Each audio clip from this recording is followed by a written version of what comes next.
For more than 3 decades, a family of crystals has been hiding one of the biggest secrets in modern physics. It's a puzzle that, if we could solve it, could unlock technologies that feel like they're straight out of science fiction.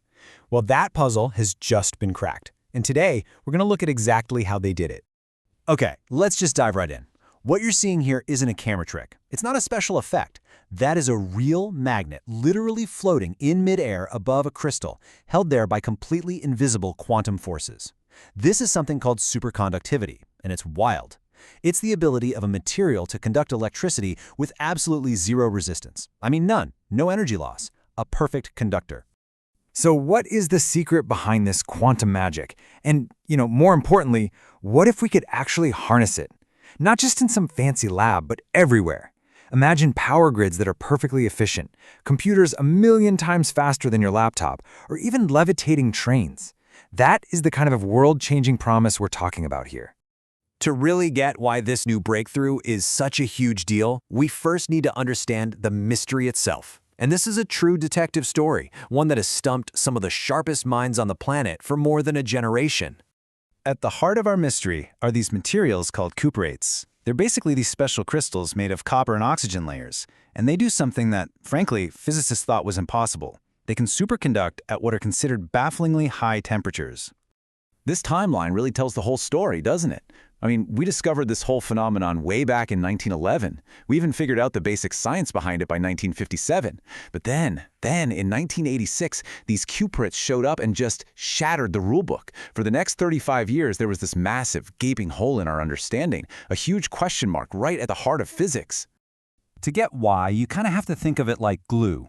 In the old-school conventional superconductors, the glue that pairs up electrons comes from tiny vibrations in the crystal's atoms. It's a really weak glue. Any little bit of heat just shakes it apart.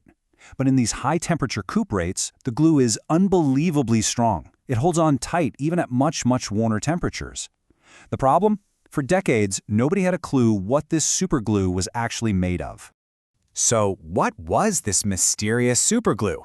Well, physicists did have a prime suspect. It was this powerful quantum force, an idea that had been around for decades but was just incredibly difficult to prove. So the secret to all superconductivity is getting 2 electrons to form what's called a Cooper pair.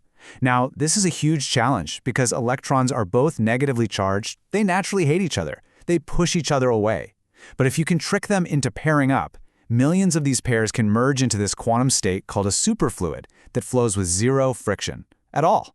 And I love this quote from the physicist Jurg Schmallian. He says, "It is true trickery of nature. This Cooper pair is not supposed to happen." And he's right. Based on the normal rules of physics, this shouldn't be possible. It's a purely quantum mechanical thing. Okay, so the leading theory called superexchange came from the legendary physicist Philip Anderson. His idea was that the glue came from the electron's ability to hop between atoms. So stick with me here. Every electron has this quantum property called spin. You could just think of it like a tiny magnet pointing either up or down. Now, an electron can only hop over to its neighbor's spot if their little magnets, their spins, are pointed in opposite directions. And since hopping actually lowers their energy, which is what all things in nature want to do, electrons want to have neighbors with opposite spins. This shared desire, this is the superglue. It creates this powerful attraction that binds them together. Now, this is where the story gets really, really cool. How did scientists finally prove this theory was right? It wasn't about building a better theory, it was about building a better tool, a machine that could finally see what was actually happening down at the atomic scale. This is Seamus Davis, the physicist who led the experiment. You can just feel the weight of those decades of work in that sentence, can't you? For him, and for so many others, this wasn't just another project. This was their life's work. And the challenge was just immense. I mean, you can't just look at an individual electron pair. They're not tiny little billiard balls, they're quantum phenomena. So Davis's team spent years and years building and refining this special kind of microscope that could actually map the strength of the Cooper pairs around each and every atom. They could basically see the glue directly. And this right here, this is the aha moment. This is the smoking gun. They took one single cupric crystal and made 2 different maps. The first map showed how easily electrons could do that little hop from one atom to the next. The other map showed the density of the Cooper pairs. In other words, the strength of the superconductivity. And when they laid those two maps on top of each other, bam, they lined up perfectly. The connection was just direct and undeniable. In the parts of the crystal where it was easy for electrons to hop, the superglue was strong, and where the hopping was difficult, the glue was weak. This was it. This was the proof they had been searching for all this time. The super exchange theory was right. The 35-year-old mystery was finally solved. So why does solving this puzzle matter so much? I mean, who cares about electron glue?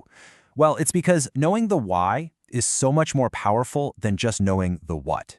This moves us from just discovering things to actually designing them. It opens the door to a whole new era of technology. Now that we understand the exact mechanism, the secret recipe behind this incredibly powerful superglue, we have a blueprint. Scientists can now take this blueprint and start to design brand new materials from scratch, engineering them atom by atom to have even stronger superconductivity. Maybe, just maybe, even at room temperature one day. And the potential here is just staggering. We're talking about computers 1,000,000 times faster than what we have now, using way less energy, electrical grids that could send power across entire continents with zero loss. You could even have smart fabrics that change their properties on command. This is the kind of world that quantum materials could build. And believe me, these high-temperature superconductors are just the beginning. Take a look at this. It's a topological insulator. It's another one of these exotic quantum materials with a really bizarre property. On the inside, it's an insulator. Electricity can't flow through it. But on its surface, it's a perfect conductor. This could create quantum highways for electrons, totally revolutionizing electronics. And if you thought that was weird, get ready for this. A quantum spin liquid. It is a bizarre state of matter where all the electron spins refuse to lock into any pattern, even at absolute zero. They are constantly fluctuating in this massive, deeply interconnected quantum dance. And it's that complex, shifting state that could be the perfect foundation for building the unbelievably powerful quantum computers of the future.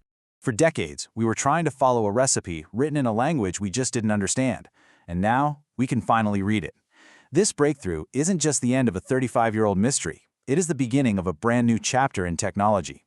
So the only question left is, what reality-bending materials are we going to cook up next?